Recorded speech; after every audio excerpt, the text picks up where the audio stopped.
straight into the roof of the net. Nice one. Straight down the middle. So a good performance from both teams here today. Hi, welcome to Firstpost. I'm Rupha Ramani. Let's get started.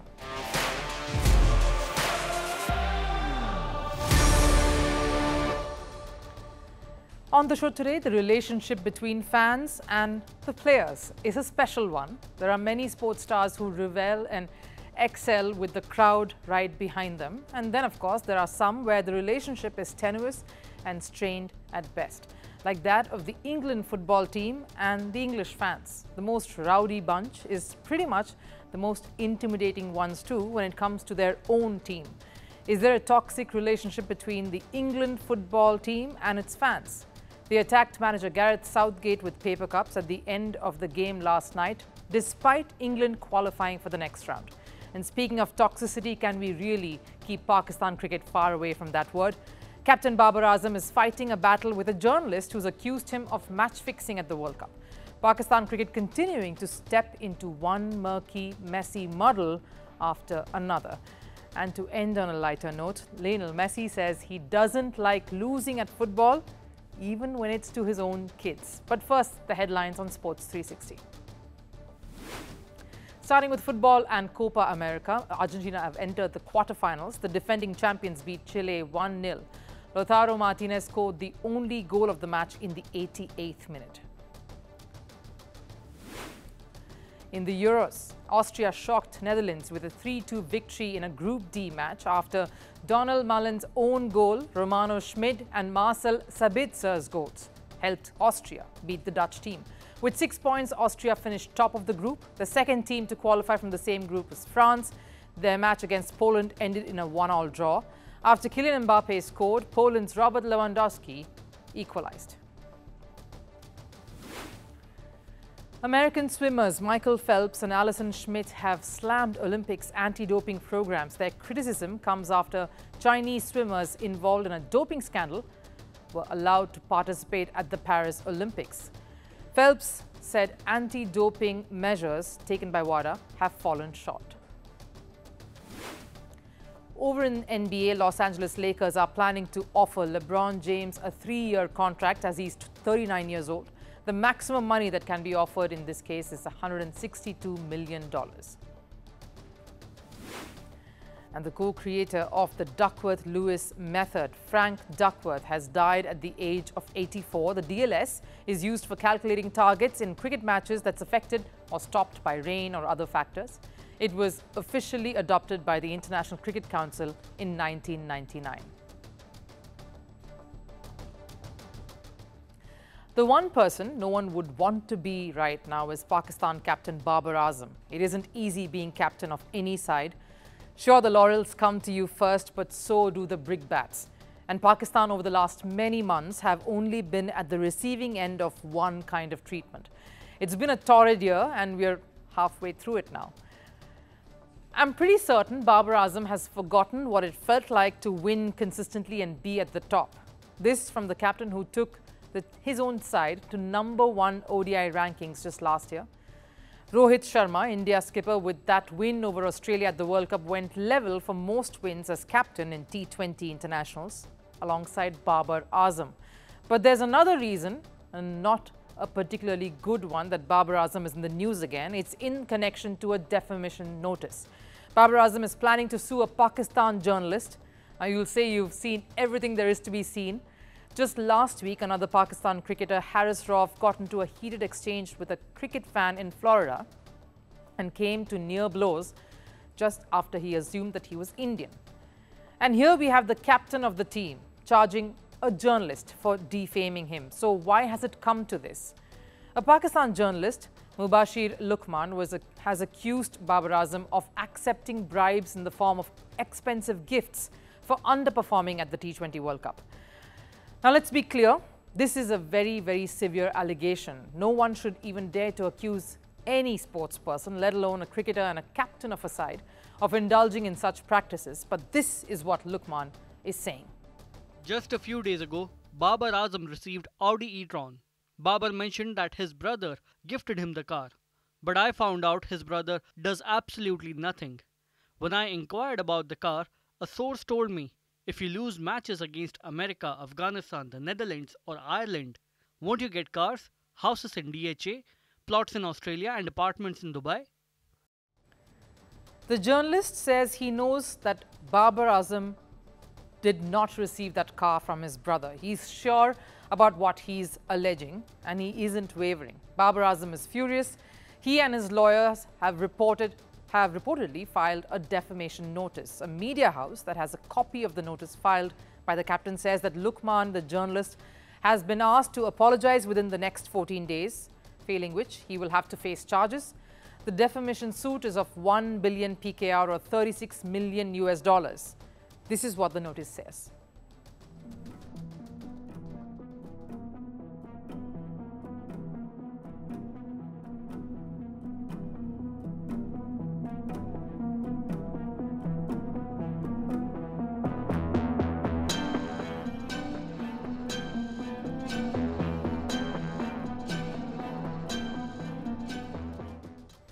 The Pakistan skipper Babar Azam is livid. His lawyer is belligerent. Their stance is clear. You cannot malign a player, especially of the stature of Babar Azam. Yes, Pakistan performed horrendously at the T20 World Cup. They crashed out in the group stages itself, losing to India and USA. But no one can get away accusing him of accepting bribes to underperform. In fact, it was not just Babar Azam. Azhar Mahmood, former Pakistan cricketer and the assistant coach of the side, took to X, formerly Twitter, to defend himself. This culture of falsely accusing and misleading people to believe a false narrative is now getting ridiculous and dangerous. Speaking without evidence and misconstruing facts is a criminal offense, and those engaging in such behavior will be dealt with through legal action. But here's my point in all of this. Match-fixing allegations are no ordinary matter. It's a crime. And Pakistan has a history of a tarnished past in this regard, of spot-fixing, tainting Pakistan cricket. So if Luqman has proof, he'll have to back up his wild accusations and fast. But I have a couple of points around this issue. One, this system of constantly pointing fingers and treating the team as the other is a culture that Pakistan is continually propagating. A circle of hatred where it's always us, which is the Pakistan fan, against them, the Pakistan cricket team. And it is that culture and conditioning that is giving birth to such wild episodes emerging from that country. A World Cup exit doesn't just end there. The post-mortem and the heavy artillery has persisted well after the tournament ended for Pakistan. That's the sad relationship that Pakistan cricket shares with its fans currently. Number two, can Babar not ignore this noise instead of making it a dramatic episode of show and tell? Any allegation to be real, to have real repercussions, needs proof. That is but obvious, but Babar Azam, the captain of the cricket team, doesn't need to get into this because it almost feels like he's stooping down to the level of wild statements, because that is what it is at this point. To just show his innocence, and what it feels like to me is bravado for just no reason. It isn't required at this point. There is enough noise that is always around professional sports persons as it is. You have to ask anyone in the public eye and they'll tell you. It's time Pakistan cricketers learned to shut out the noise. The more you pay attention to it, the more you will be dragged into a mess. And if I'm not mistaken, there are cricket matches to be won. And there's a massive redressal of a team, of a dressing room that hasn't happened yet. So as captain of a side, Babar Azam needs to start doing that. The future of Pakistan cricket is in his hands. In the hands of the management too, who need to come together, and it's time Babar Azam took a pause to try and reset that instead of filing defamation suits. It's Coming Home has somehow gone from being a chant to a taunt, because now whenever we hear that anthem, doesn't it make us question, is it really coming home? England entered the Euros as one of the favourites to lift the title, and with their group matches done and dusted, we're back to square one. Last night, 5th ranked England were up against 57th ranked Slovenia. Not just English fans, everyone expected England would pocket this one. But just like the rest of their games, England failed to fire. A star-studded lineup with Jude Bellingham, Phil Foden, Harry Kane, Bukayo Saka failed to score even a single goal. Bellingham and Foden, two of the best players in La Liga and Premier League this season, failed against Slovenia. Now, we can sit here in our studios and state facts, but the English fans at the stadium had had enough. The stadium fused into one big voice, no, not to cheer England on, but to boo them. And they didn't stop there. Paper cups and any other waste were hurled at the manager, Gareth Southgate, who has been at the heart of all of this fire and criticism. The most important thing here is that the supporters stay with the team. I understand the sort of narrative towards me, and you know that's better for the team than it being towards them. But it is creating an unusual environment to operate in. I've not seen any other team qualify and receive similar. Southgate clearly trying to put up a brave front, saying animosity towards him any day better than that towards the team. But for how long? It's clear that Southgate is not the most liked person in England right now. His tactics are being questioned constantly, his style of play under the scanner. Everyone is after him. Even former England football captain Michael Owen questioned Gareth Southgate's approach in this tournament when he spoke to us a while earlier. Struggling a little bit with the balance of our team. Gareth Southgate is adamant that we always need to play with two holding midfield players, two number sixes. That, for me, is where the problems start. I would love to just play with one, like most great teams do. Most teams play with one central midfield. I'm not surprised because he's always done this, Gareth Southgate. Even after the 2022 World Cup quarter-final exit, Southgate faced a lot of flack. That was after they crashed out. This time, the outrage is despite qualifying for the next round. Fans are telling their team they are just not good enough.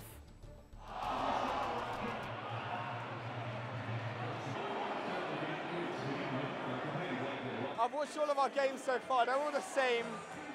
None of them are exciting. I don't know. I'll get more enjoyment watching other teams. We are never going to win anything playing like that. We've got no chance whatsoever. Back in January, Ivory Coast sacked the manager mid-tournament and went on to win AFCON. If they're serious about doing anything, they'll do the same. Come on, England! So where's the problem? Why so much criticism? Are the fans being a little whiny? England supporters are really passionate about their side. They show up in massive numbers no matter where England is playing. Take a look.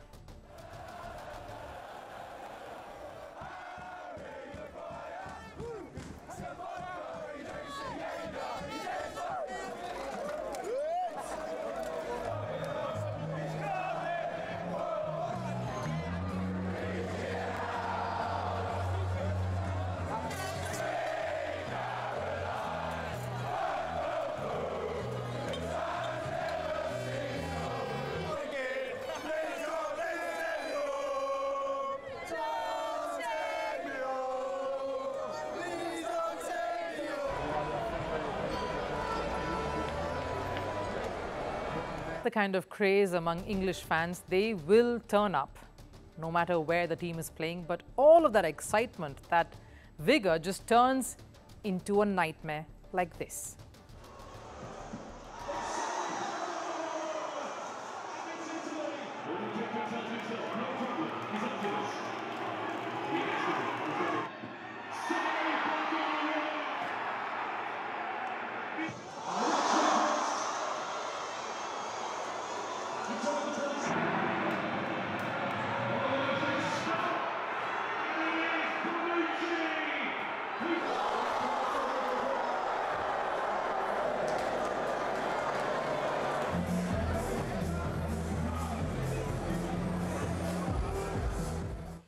That's, of course, from all the various tournaments that England had to crash out of, and you could sense and see that pain, that exuberance, of course, turning into sadness, bitterness, onto anger. And when that happens, the anguish comes out. Then they start questioning, like how they are now.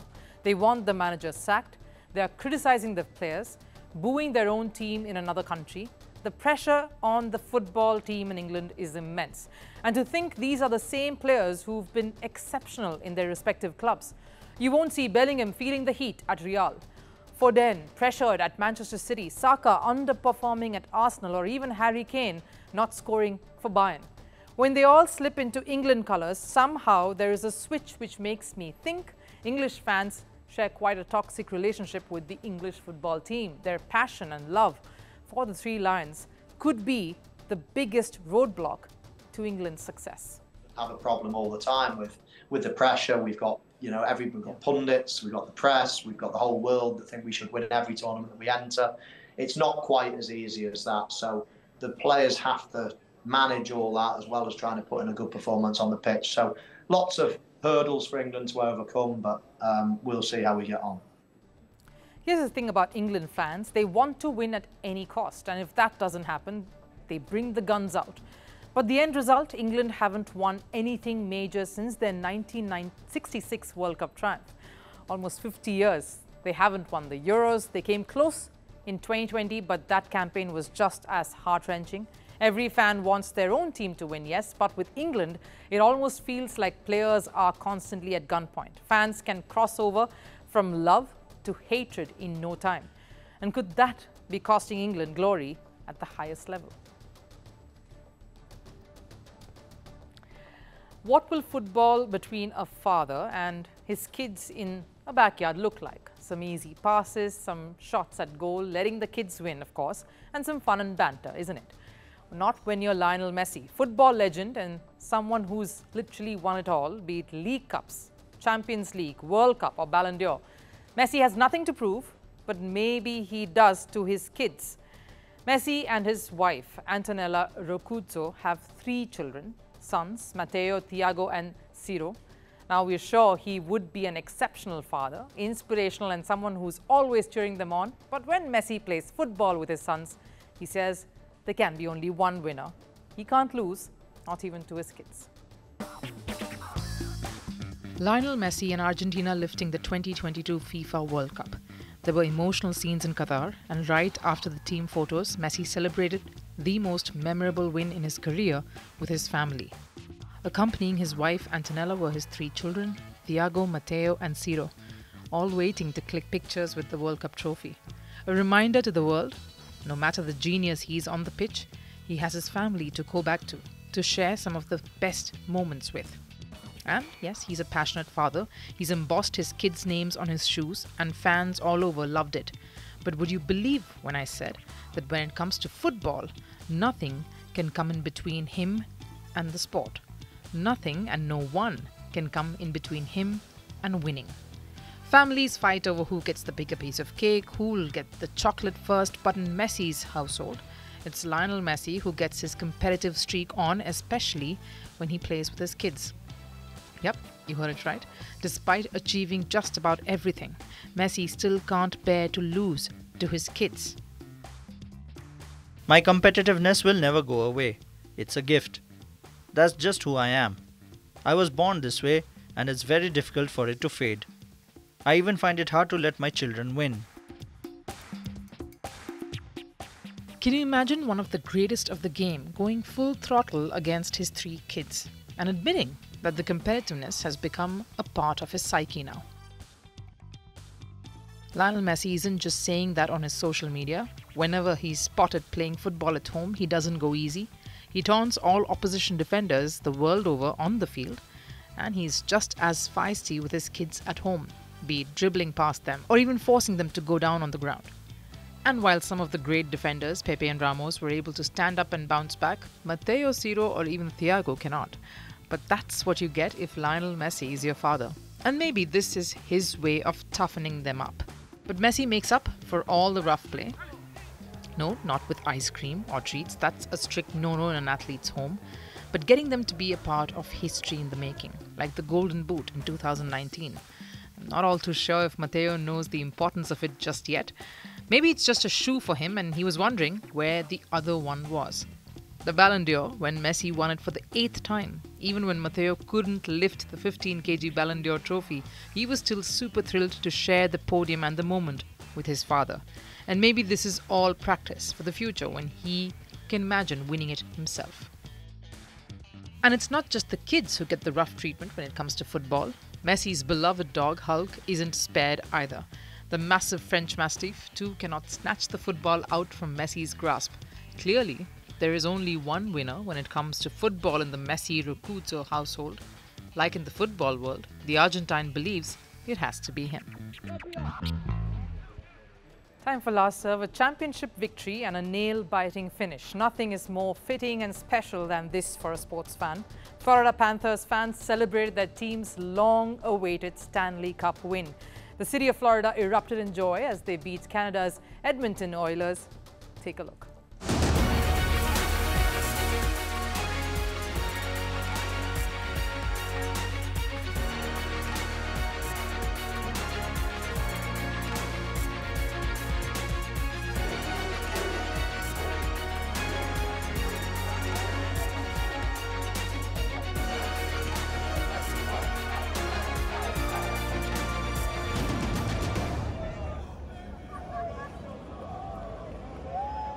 That wraps it up here on First Sports. I'll see you again tomorrow with lots more from the sporting world. Till then, take care.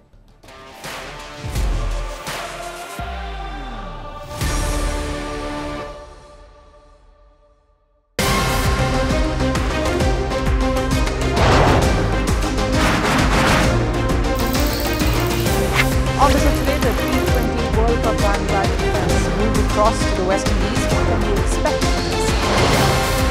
Hello, I'm Alison Green, coming to you from Durban, South Africa. Today we have a special show. Start with a report on India's shifting nuclear costs. For the first time since